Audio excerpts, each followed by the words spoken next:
Fasting has exploded in popularity in the modern era. People praise the 16 to 8 fasting model, and many even claim that eating one meal a day can be beneficial. People skip breakfast for mental clarity, more energy, and a leaner physique. But is all this fuss around fasting worth it? Is it actually superior over a regular caloric restriction? So here's a more comprehensive and detailed review between the similarities and differences that each of those intermittent fasting and caloric restriction have. First of all, why do we tackle this problem? Because many of us on an average day, we feel a bit stressed, uneasy, there is a lot of things going on, we're quite busy, and we slip off. We sleep off of our diets, we're not following a good consistent nutrition or fitness regimen, our exercise, our sleep is not at our best, and so what happens is we struggle with energy. When we lose energy, it's easier to gain weight, it's easier to have lower libido, our focus is not where it needs to be, and so most of us, we want the benefit that fasting and caloric restriction have to offer. These benefits can be increased energy levels, improvement in mental clarity, sharper focus, it could be hormonal balance, and just overall better well-being, feeling and looking better. But most importantly, it can be the ability to lose fat, aka sustain your physique at a relatively healthy level, because you're becoming more metabolically healthy and active. The more I talk about it, the more I notice the similarities. So aren't these two things very similar to each other? Let's find out. Caloric restriction and intermittent fasting are different dietary strategies with similar goals. One limits the total calorie intake, which is the basic formula for weight loss. The other one puts emphasis on timing your meals, restricting food ingestion for a specific duration. Which one is more effective? Intermittent fasting alternates between periods of eating and not eating food. So basically you have a cycle of, let's say you're doing a 16 to 8, you're not eating any calories for 16 hours, and then you eat all your meals in the span of 8 hours. So it's sort of like a cycle repeated on a daily basis. So the main focus of fasting is eliminating calorie ingestion in an extended span of time in which our body's metabolism can reset and regenerate. The benefits are weight loss, improved metabolic efficiency, aka burning more fat. Metabolic health can also get improved by improving numerous metabolic health factors like cholesterol and inflammatory cytokines. It's better insulin sensitivity because insulin has time to rest and reset. Then all the things from like detox and anti-aging to stimulating autophagy and getting all that internal cleanup and anti-aging benefits as well are all part of fasting. Now, the challenges of fasting are probably mostly hunger and irritability for the first few weeks until one gets adapted to it, but also it could be like social problems and inconvenience in schedule when you could have dinner or breakfast with your friends or family. Another thing is low blood sugar, so when you're not eating anything for like an extended period of time, your glucose can drop to a very low level before you get adapted to it. Then we have calorie restriction. This is all about reducing your total daily calorie intake below your energy expenditure levels.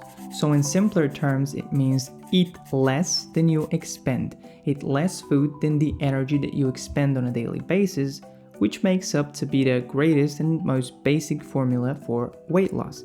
The benefits of this can be from weight loss to improving metabolic health and reducing inflammation, and all these sort of factors accumulate to reduced risk of chronic diseases, considering we are at a healthy weight level, of course.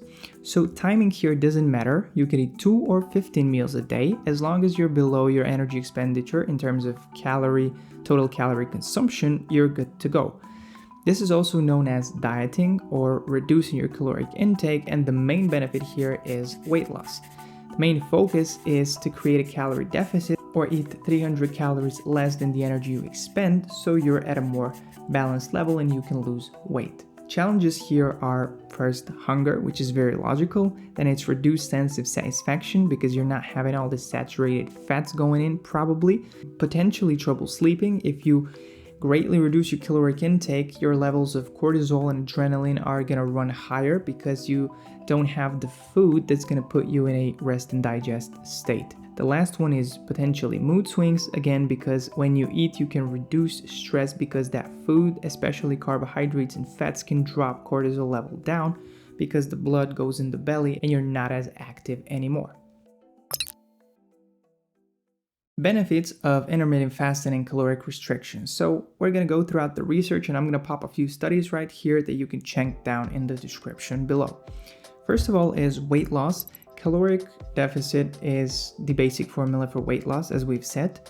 And the way fasting can be beneficial besides improving metabolic health is, in many cases, it puts people in an unintentional caloric deficit of around 10 to 20%.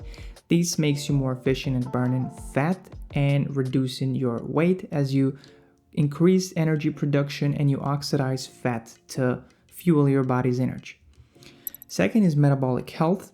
When you're consuming less food, especially less processed foods and ton of sugars and saturated fats, your cholesterol levels are going to eventually get better to a healthier degree, where you have higher levels of the good cholesterol, HDL, and lower levels of LDL, the bad one. Third thing is insulin sensitivity. When you're consuming less food, less sugars in general, or you are consuming food and sugars less frequently, which is done through fasting, you can give your insulin a break. It sort of resets its function and it can be better at recognizing the sugar and transporting it, which is what insulin sensitivity means. Fourth thing is reducing inflammation. Eating food, especially higher volumes of unhealthy food, has great impact on increasing inflammation. And when you cut sugars, cut fats, cut calories, or reduce the time spent in which you eat food, you can greatly reduce certain inflammatory factors. The last one is anti-aging. Both methods, caloric restriction and fasting, are known to promote anti-aging as we reduce inflammation, oxidative stress, and DNA damage, which are the culprits of aging. They speed up aging. Through all this fasting or caloric restriction, we give our body a way to reset and re-energize, and we stimulate certain pathways that are known to expand lifespan. Okay, so here we'll just explore the key differences between fasting and caloric restriction. But first of all, we have to say is these two work very, very similarly, but fasting is more thought of as a caloric restriction on steroids. Caloric restriction is, as we've said, the basic formula for weight loss, and it comes with other benefits like metabolic health, reduced inflammation, metabolic efficiency, etc.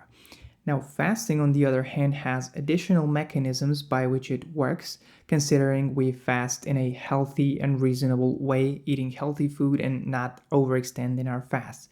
So when you prolong the window in which you're not eating any food, you can stimulate something called autophagy, which is a process of cellular cleansing and repair. It stimulates certain pathways that are helping us just ditch down those dysfunctional proteins and misfolded proteins and all the junk cells that you actually don't need. So it's sort of like an internal repair for your body. Second thing is induces ketosis. Fasting is better at it because you're extending the not eating of sugar, which comes with burning fat for fuel, so your body becomes more efficient at oxidizing those fats to turn them to energy. Third is mental clarity. When you're not eating for an extended period of time, it's the same thing as ketosis. Your brain starts uptaking and using those fats for fuel, which puts them at a more alert and less hyperactive and aroused state. So you can function at a more calm and balanced level, which is known as the keto brain. Last one is gene expression and sirtuins, which is commonly known benefit of long-term fasting, is that fasting can upregulate certain genes that work and regulate longevity, metabolism, and inflammation in a way that could be potentially beneficial for extending lifespan. And this is only possible when you have no food for like an extended period of time, which we do in fasting.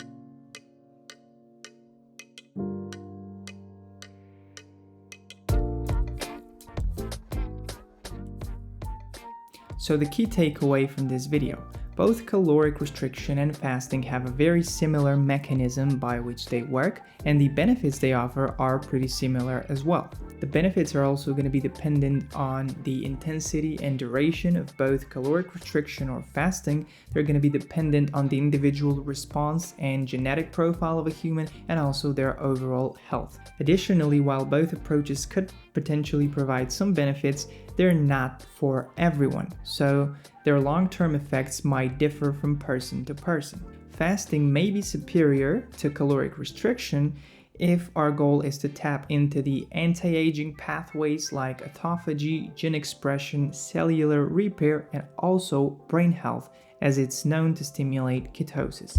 That's all we have for you today. Make sure to check out this article on fasting to see more of the science in depth if you're interested.